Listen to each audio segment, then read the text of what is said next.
The question is, what do you think is the most significant barrier to female leadership? That's a complicated question. I think the most significant barrier is our American culture.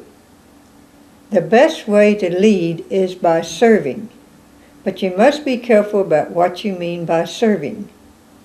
I work to influence the paint maintenance industry all over the world by chairing Standards Committee for NACE and SSPC and formulating the U.S. position for selected ISO working groups.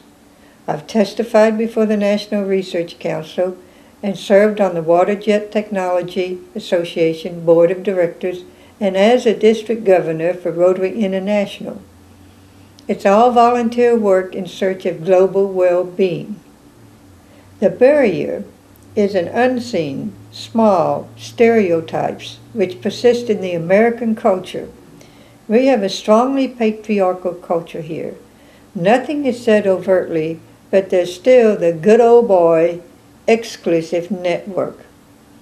So I want to talk about a few incidents which I hope you'll never encounter, but you might.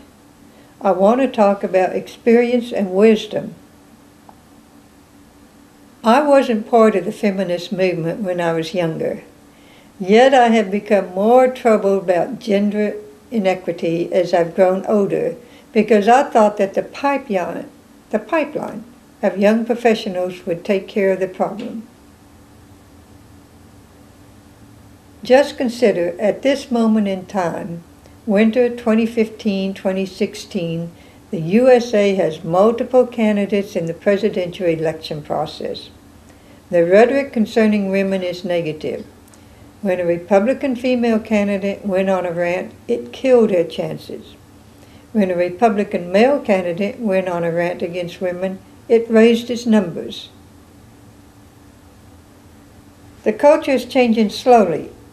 You are more likely to get support from the upper managers who do not see you as a threat but as a future, than from your male peers who will be competing with you for the advancements.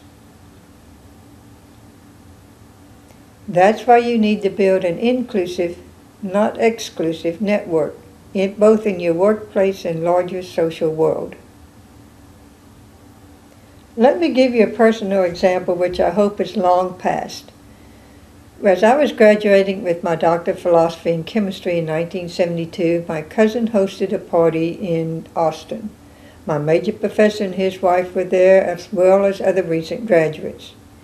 He said at the party, the university did not have any women professors in chemistry.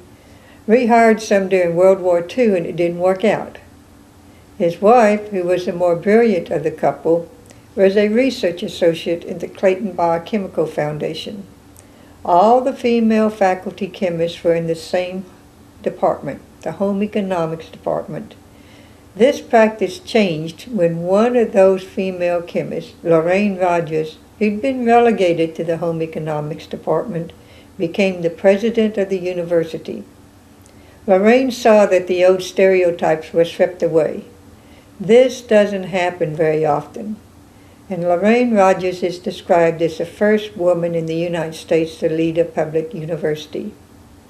Analysis of current data in 2015 says gender inequity in chemistry and chemical engineering in universities is alive and well. The pipeline is still clogged. On the other hand, I was chatting online with Kat Coronado at International Paint about words of wisdom for the next generation of young professionals in the coatings industry. Kat teaches the protective coating specialist course for the SSPC. He was adamant about the future of the industry as its young women. He loves seeing young women come into the business. Our message to the younger up-and-coming generation of coatings and corrosion professionals is to study, learn, and know what you're talking about. Get into the tanks, get into the bilges, inspect the voids, jump into the ditch at the pipeline right away. In short, earn your stripes. Kat went on to say, the professional coating specialist attendees were young graduate engineers that will become our next generation of corrosion fighters. They need to hear from experienced women. They need a historical perspective of how it used to be. Hopefully they'll get an appreciation of how good they have it and how pioneers like myself blazed the trail for them. If they don't, it's their loss. The American culture is changing slowly. You are more likely to get support from the upper managers who see you as the future, not as a threat, than from your male peers who will be competing with you for the advancements. That's why you need to build an inclusive, not exclusive network, both in your workplace and larger social world.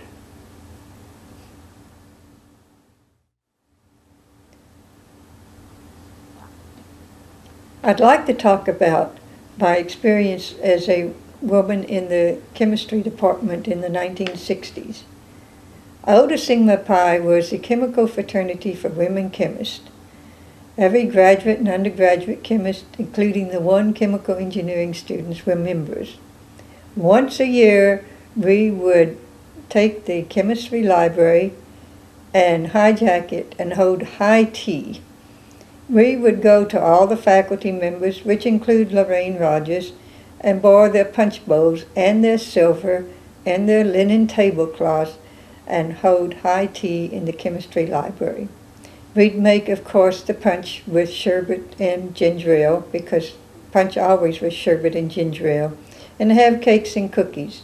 Mr. Skinner, the library, was delighted for it. We would dress up in our Sunday best dress. Can you imagine holding a tea in the library today? It's really an anomaly, but it was a highlight of the year.